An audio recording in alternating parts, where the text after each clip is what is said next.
The latest episode of One Punch Man Season 3 is here with an explosive start. Flashy Flash never expected that the opponents he encountered would be just like him, fellow villagers from the ninja village, and technically his seniors. However, to obtain the power to defy destiny, the two didn't hesitate to consume monster cells. They even intend to kill him, an S-class hero. To prove that they are the finest ninjas to ever come out of the ninja village, Gale Vint tried to use steel wires to set a trap, hoping to restrict Flashy Flash's movements within the narrow corridor. To his surprise, Flashy Flash charged forward without hesitation with speed that was simply absurd. His strikes were so powerful, they even shredded the surrounding walls. Realizing that their speed would be hard to control after monsterization, the two lured Flashy Flash into a more open area. Little did they know Flashy Flash had seen through their plan long ago. The only reason he played along was to show these self-righteous third-rate hacks that simply becoming a monster isn't enough to surpass him. But before finishing them off, Flashy Flash wants to know who their employer is once the Monster Association is wiped out. He intends to pay their client a little visit. Gale listed off many names, most of whom were high-ranking members of the Assassination Syndicate. But those people had already been dealt with by Flashy Flash. It's clear that their true target was him all along. Faced with Flashy Flash's absolute godlike speed, the combined assault from Gale and Hellfire couldn't land a single scratch. Realizing that further probing was pointless, the two decisively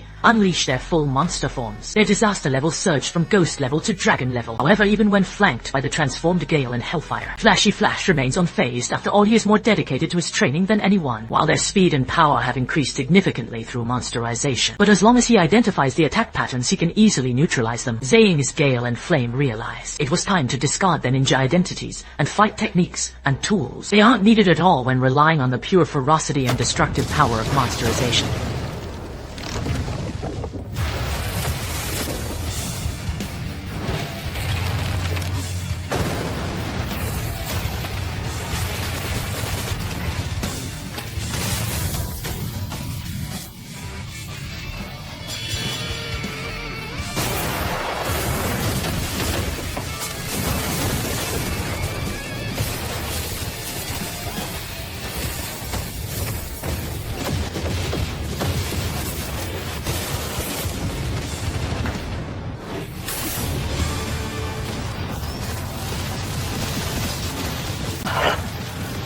I can't even hear you talking. This is great good work.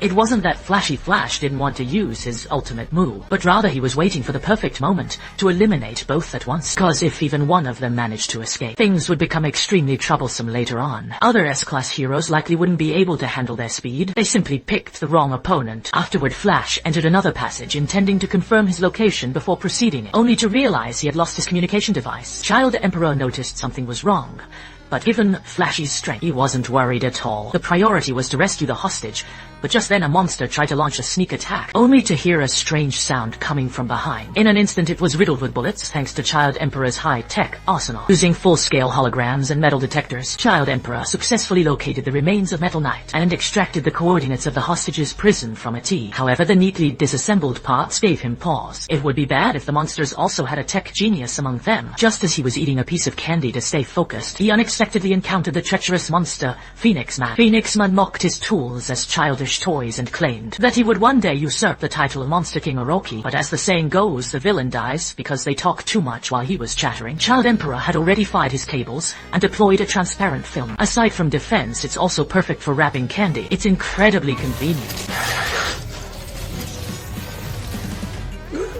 Who's there? Meanwhile, the hostage detention area, a frog suddenly appeared and clamped onto the boy's mouth, clinging so tightly that it couldn't be pulled off. Immediately after, a cloud of poisonous gas spread, and the monsters collapsed one after another. The intruder was none other than Child Emperor. Just as they were about to leave, a jellyfish monster ambushed them from above. Fortunately, Child Emperor reacted in time and deployed his defensive shield. After a brief clash, the monster realized that whether it was a slash or a thrust, he couldn't land a single scratch on the brat. The monster thought he'd easily claim an S-class hero's head, but a tube suddenly emerged in the next second, shortly after leaving the prison area.